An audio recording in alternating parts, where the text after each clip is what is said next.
The lights are on, the curtain's up. This is Steps to the Stage. Welcome back.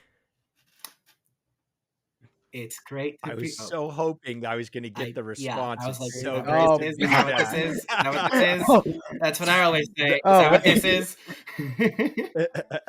And you It's know been a what? while. I'm sorry. It's been a while. Exactly. Either way, so welcome back, everyone. It's great to be back. Thank Great you. to be It's your back. friendly neighborhood Steps to the Stage team. And we've been on a little bit of a break here for the last couple of months. Life, as it tends to do, which is a really good thing, has been really busy and active for all of us. I know that, and I'll let our good friend Colin, who is our host typically, and I'm taking over the role today for a very specific reason, and then our engineer and producer and just all around great guy Joey. We've had a lot going on the last couple of months with the end of school, summer, jobs. Yes. That's kind of been my thing, is starting a new job, and just all kinds of other things that have been going on. And unfortunately, we haven't been able to put the energy into this that we had for the last year. Guys, by the way, did you know we're over a year old already? Oh gosh. We're old. A year old. Yeah. Wow. It was June. I believe it was May when we started this whole thing last year in 21. And I think our first episode came out in like June or July. And we're in August. It's August 4th here when we're recording this. So we'll hopefully going to get it out as quickly as we can. But anyway, I'm rambling. Hey, everyone. My name's Kirk Lane. I'm one of the producers here at Steps to the Stage. And with me is our amazing host, Colin, and Joey, who, as I mentioned, is a producer and engineer as well. And we're coming back at you. And we're ready to get this thing going again. So today we're really going to, obviously catch up and just kind of let our listeners, viewers, and audience know what's going on with what's been going on. And then obviously our topic is our podcast is Steps to the Stage. And we want to talk about a really cool production that's going on right now at 7th Street Theater. And it's called Peter and the Starcatcher. And look at that. Do you mean perfect this placement that I just happen to have coincidentally right here? Yes. Whoa! Look, I have the sheet music to all of it. That's crazy. It's almost like we have some form of involvement in this somehow.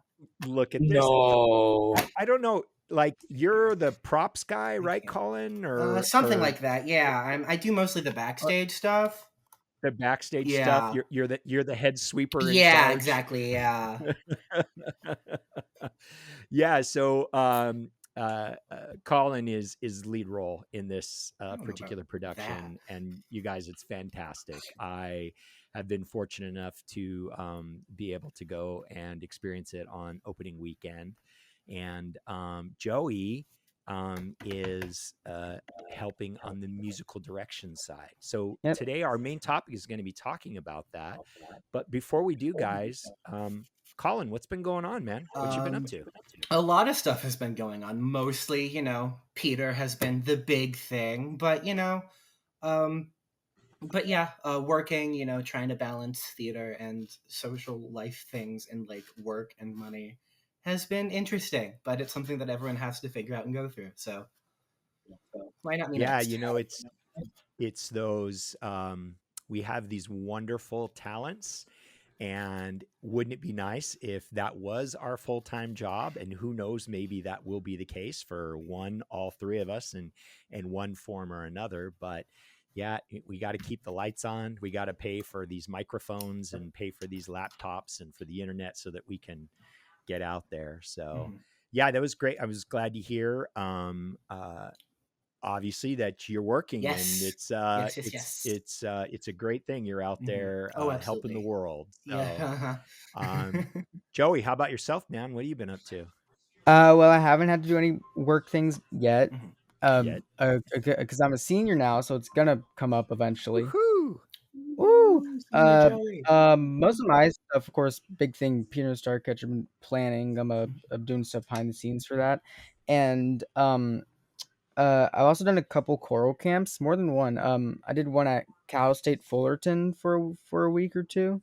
Okay. Uh, uh, that that was with some like people with PhDs. It was a great experience. It's called Pacific Chorale. If anyone's interested, I'm doing it again this year. Drop it, man.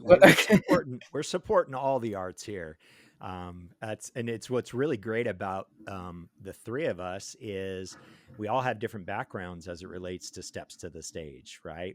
Mine is more from a live events is where I really got involved and playing in bands, and I still play in bands.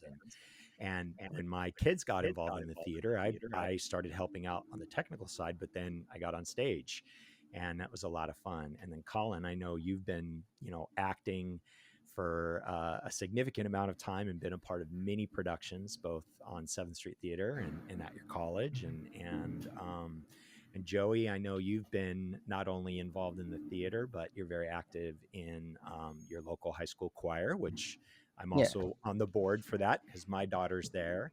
And, so we're really kind of covering the gamut as it relates to the stage. I know we kind of focus on theater with this particular podcast, but we do like to talk about all the other things that are going on, both on stage, behind the stage, and just in general. So, well, it's great to hear you guys. It's great to be back, as we said up front. And I'm really excited and energized to get this going again because, it's been a crazy couple of years. And to have, I know we're still dealing with a lot of things that are happening in the world with pandemic related items. And it's great that we've got a regular slate and season for both the children's and the adult theater. And we had a good pre-production meeting yesterday, this group, everyone, and we were talking about some of the great productions that have already happened this year, specifically The Sound of Music that just finished up before Peter came on. And again, another great production, a first-time director, Stephanie, who I actually acted with in Mamma Mia several years ago. So it was so exciting to see her lead that group, and this household, meaning the Lane household, was very involved in that. My youngest daughter Abby was had a role in the production, and Marley was helping as well with the production, and then Allison, who is a good friend of ours and has been close to our family, was also helping out. So we got a lot of people that we've been involved with that was there. So future episodes will include a discussion about that particular production that happened a month or so ago. So, but let's talk about Peter. Man, I hadn't really known much about the story until we had the season reveal a few months back. And in fact, Colin, you were part of that. Yep. So I'll start with you, Colin. Why don't you kind of give us some background and tell us about your involvement and how it's going? Peter, talk about Peter and the Starcatchers. Oh gosh.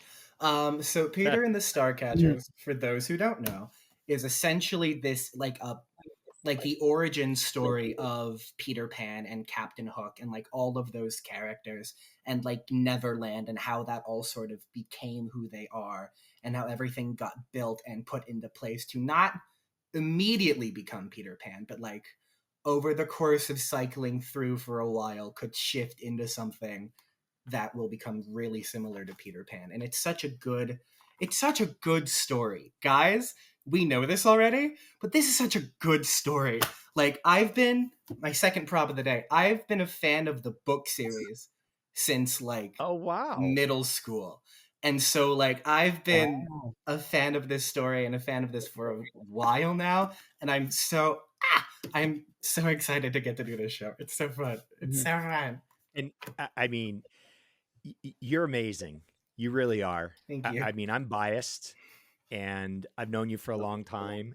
And so I'm saying that from me and from my heart, But the thing that I've really appreciated, Colin, is, I'm very active on social media. And so whether it's Instagram, Facebook, whatever else, the consistent theme that I see is, wow, that guy Colin is amazing. And to see that from, people that I know and that I respect, but just people that I don't know that just were impacted by the story, of course, which is an amazing story, but what you're doing with that story and with that role, which is just fantastic. Tell us about the role specifically. So I play the role of Black Stash, who, spoiler alert, will become a particular For those that aren't a watching, I'm particular making a little hook. left-handed pirate. Sorry. If not to say anything else. But yeah, and Black Stash is a very interesting character in the play, because the play is so much different from the book in so many ways. Like, there's so many like changes to it that like aren't bad. They make it something that is wholly its own thing, and I fully respect and understand that. And so like the character of Black Stash is so interesting because like he's completely different from like the book almost, because like in the book, like you're like, oh cool, that's Captain Hook, like that's this like crazy angry like pirate guy. But then in the play he becomes something else entirely. He becomes this like this like chaotic flamboyant like force of nature almost. And so it's so fun to just be this like ball of energy that is unmatched by any other character. Like Stash is truly doing his own thing on his own terms the entire show, and everyone else kind of has to deal with it. And I love how you go. I mean, you're dealing with comedy, of course, and you're excellent at it. But there's some themes going on there, and you're really kind of covering the gamut of that. And I appreciated that about the character for sure. Oh yeah, because there's a lot of adults in the show that like the whole point of them is like, this is like if Peter was a grown-up, and like that's the whole thing. And Black Stash is one of those characters of like, he's like the literal version of Peter Pan. Like how Peter Pan magically never grew up, Black Stash made the choice to never grow up. And like though he still has like the body of an adult man, he's a man baby. Like he's a child. Like in the things that he does, he throws fits, he gets angry, he's a man child. Absolutely he is. And so it's so interesting to see like the differences that between like Peter and Stash, and like the choices that they make to become Peter and Stash, like in like the throes of like media. And so it's I love like the dichotomy between the two, and like seeing how if things went differently, Stash could have become Peter, and how if things had gone differently in another way, Peter might have become Stash. Very well put, my friend. Very well put. So let's transition to Joey and your role. Why don't you tell us a little bit about your involvement there and what that experience has been like as well? Yeah, so I was the assistant musical director, and then during tech we got sound designer. So I did those two things, but they're more interconnected than you think. The main musical director, I'm Leanna Veritadella, one of my best friends. She's great to work with. Leanna's fantastic. Oh yeah, no, she like studied all this stuff in college. It's great to learn from someone like that. Isn't it amazing to work with people that are not only passionate about it, which is important, but actually have the background and have taken the time. Industry professionals now. Yes, really learn and study and everything else. But yeah, go ahead, Joey. I'm really lucky to know people like that. Colin has a very different background, Peter, and Starcatcher than me, because I wasn't originally planning on being involved in Peter and Starcatcher, because like I think I was supposed to read the book for something, like maybe school related, I think, but I didn't. So when the play went up, I'm like, your parents are listening to this, or your teachers. No, wait a minute. Hopefully they are. We need more viewers.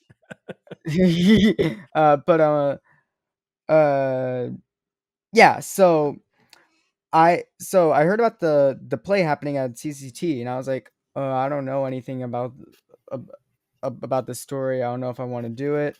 But then come day uh of auditions, Tony calls me up and she's like Joey, we think it would be very uh, beneficial, and we would love it if you want to be assistant musical director. So I'm like, Tony, who's the yeah, director, Yes, correct? the director of the show. yeah, yeah. So I was like, yeah, of course. So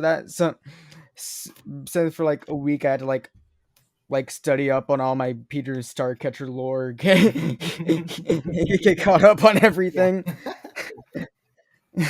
Nice. Yeah, I did. Mhm. I did, and it's really interesting because usually I'm the one being taught in a show, but this time the roles are reversed. I'm the one teaching other people music now, and that's like never been a thing I've ever done before. Well, and you And have people that you are not only friends with, but Mhm. people you also respect and that you've worked alongside, and so now you take on this whole new role. It's quite the experience, isn't it? oh yeah, yeah, and it's like I love learning more about the people as we do the music. Because I was told once that that that music's something that like you share. Um, uh, so just learning about the people, becoming friends with them, and then teaching them music. It's just a great feeling, you know. Uh, the way it was formatted, I took some rehearsals and Leanna took some rehearsals, so it's like I was almost a full time teacher for a lot of it, but like I'm not mad with that. I'm so happy I was able to do that because I'm a for Ayala choir. I'm gonna have to be vocal tenor section leader, which is a kind of a big step up for me. So like I'm glad that I'm getting the experience of teaching other people music before I go into that for like entire school year. Yeah, absolutely. If I can just interject, one of the things that it's a story that I would relate to, and it happened when I was much older than you guys, but I'm very involved in soccer refereeing, and I've refereed for many years and everything else. But then when I became an instructor, everything turned around as it relates to my understanding of that particular position. It doesn't matter if it's refereeing, if it's acting, if it's musical directing. When you become the teacher, you look at it from a completely different aspect. And now it's not just you, right? Now you are directing somebody else or teaching or instructing somebody else, and everybody has different personalities and everybody has different ways of learning, and everyone has different ways of retention. And so at a much older age, and I wish I would have done it a lot younger, not only did it change my approach to that particular subject, soccer refereeing, but just like test taking in general. It's amazing how much that's impacted something that was a very difficult thing in my life. Because now I had to inspire and instruct other people to be successful in that realm. So it sounds like you had a little bit of that experience as well, Joey, in kind of turning the being on the other side of that coin. Yeah, yeah. No, I definitely met people that like I know are gonna be successful in the future, and that's great to meet people like that and work with them. Like I always want to work with people that are just as passionate about music as I am. And so I'm just like really lucky I was able to do that.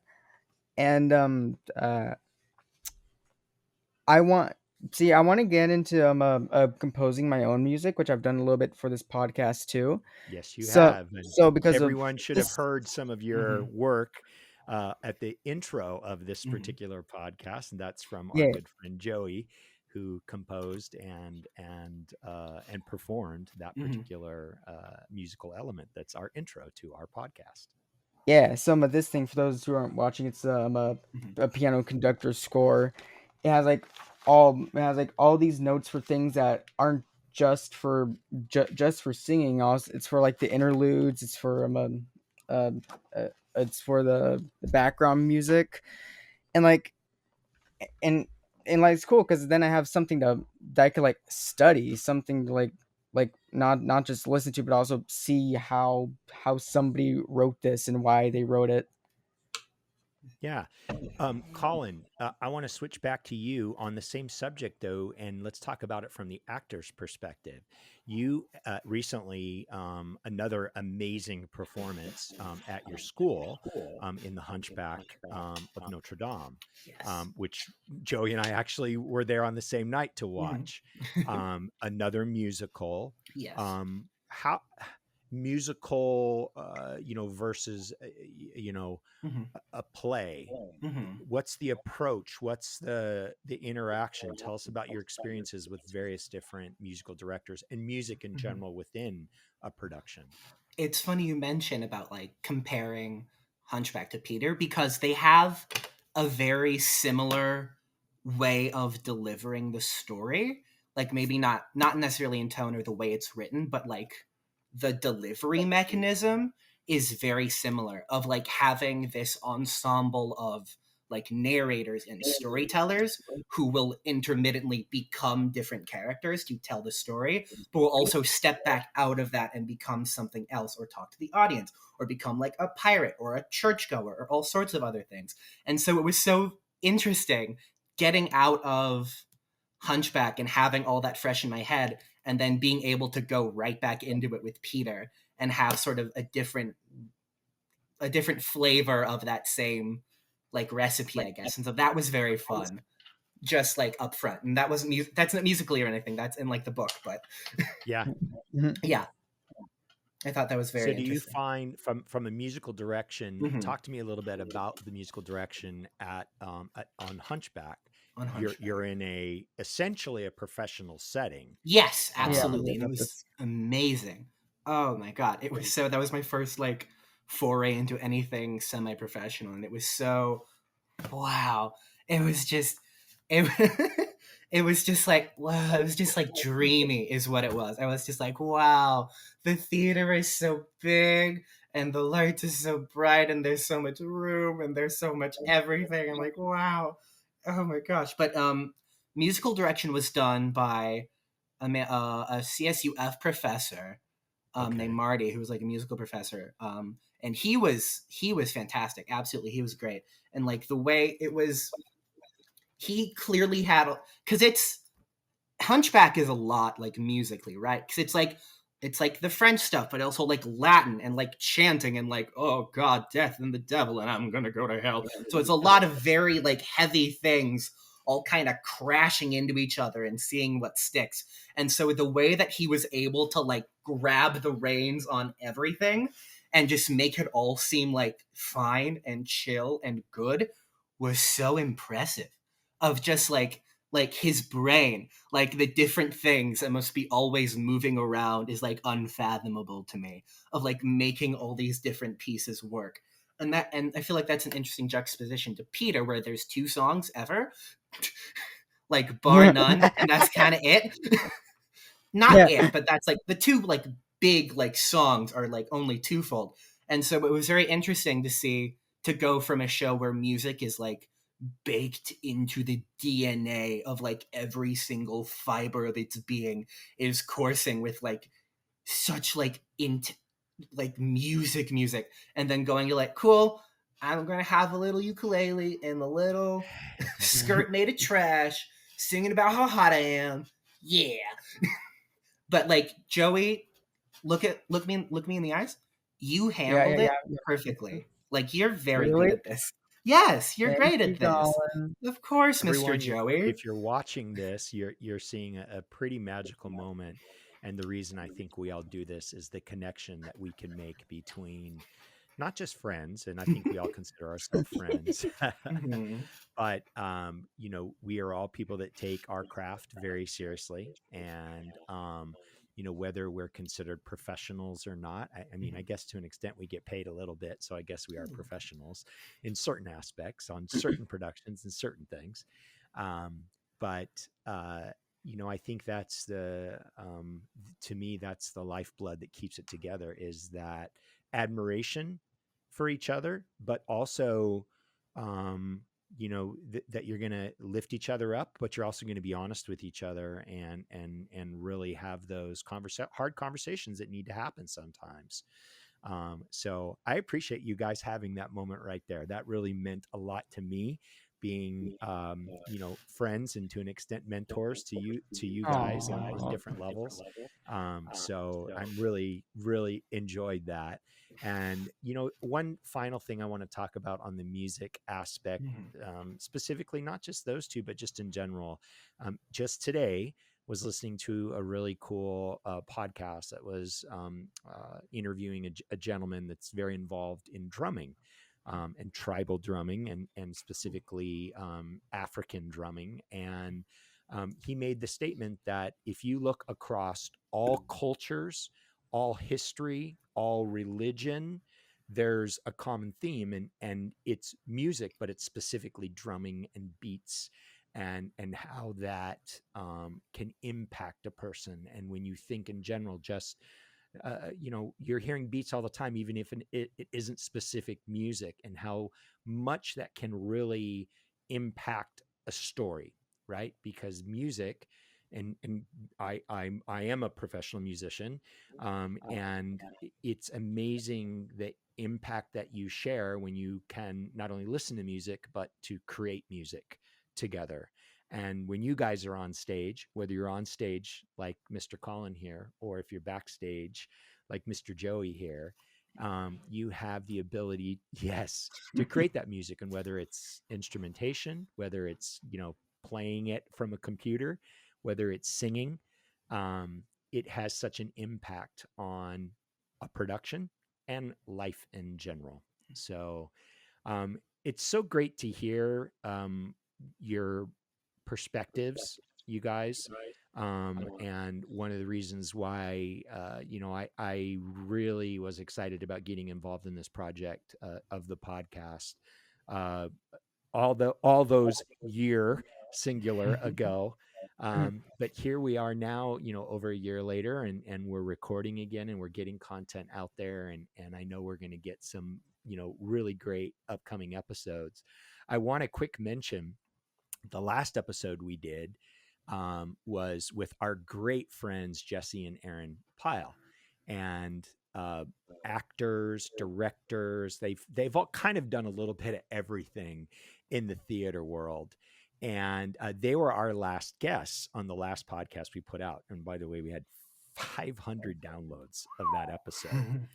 And, that is like, you're starting to get into legit, real, getting your message out there. So I'm really excited about taking that momentum and moving on. But specifically with Jesse and Aaron, I wanted to give a shout out to a project they're involved in. It's a YouTube channel essentially, and it's Theater Unscripted. And they've done 3 episodes, I believe, thus far. And they had a little thing like a baby. So they haven't been able to put out something in quite a while as they raise their amazing child, who hopefully will be gracing our stages in the very near future. But we want to encourage everyone that is listening or watching to subscribe and check that out. Those are 2, not only are they very talented people, they're just good people.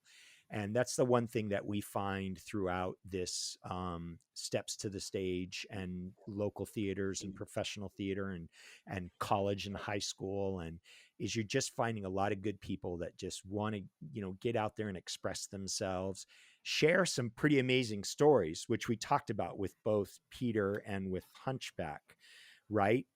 There's some themes there that we as a society, not to get too philosophical in all of this, really should look at. And you've got lost souls.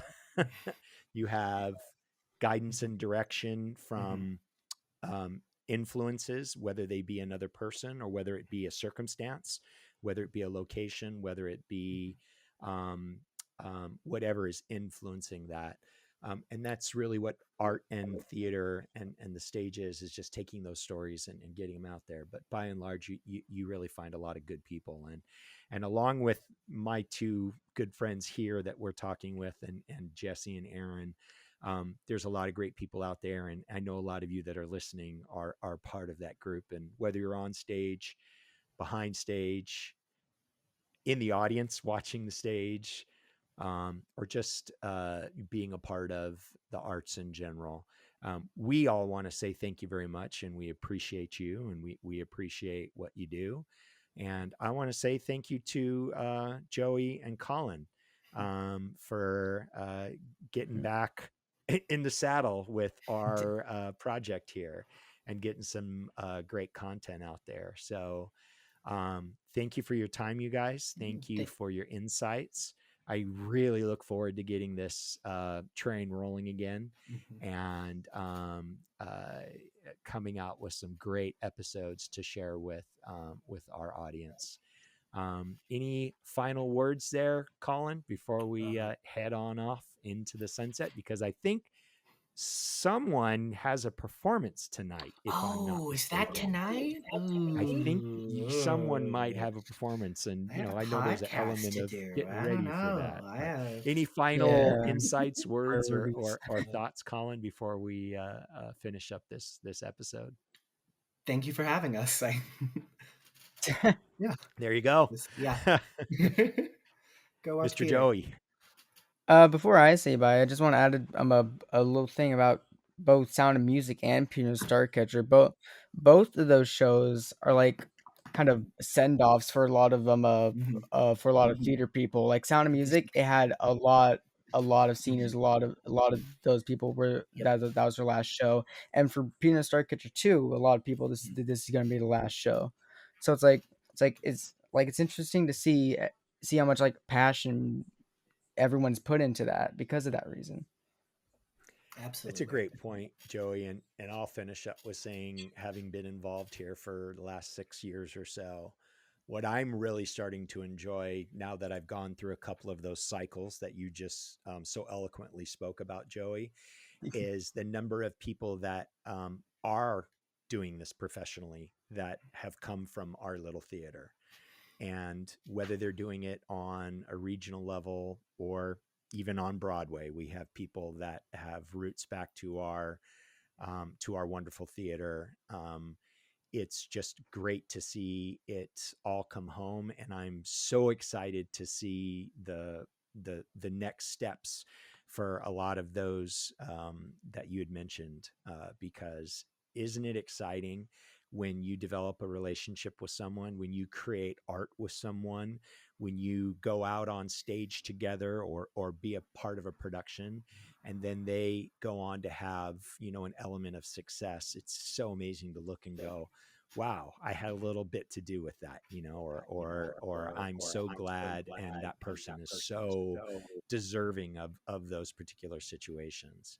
And I know that, I might be bold in saying this, but I think you two guys have a pretty bright future ahead of yourselves, whatever you decide to do, whether it's in the arts or not. You've got good, you've just got a good foundation, and that comes from your choices, but obviously having great people that surround you, including your families and parents, and it's an honor and a pleasure to be your friend. So thank you so much, everyone. We do appreciate your time. Please tell your friends about I know a guy named Kirk Lane. He's kind of cool. He's kind of like the best. He's kind of like started this whole thing. He's really knowledgeable about all sorts of things. When you surround yourself with good people, good things happen. That's all there is to it.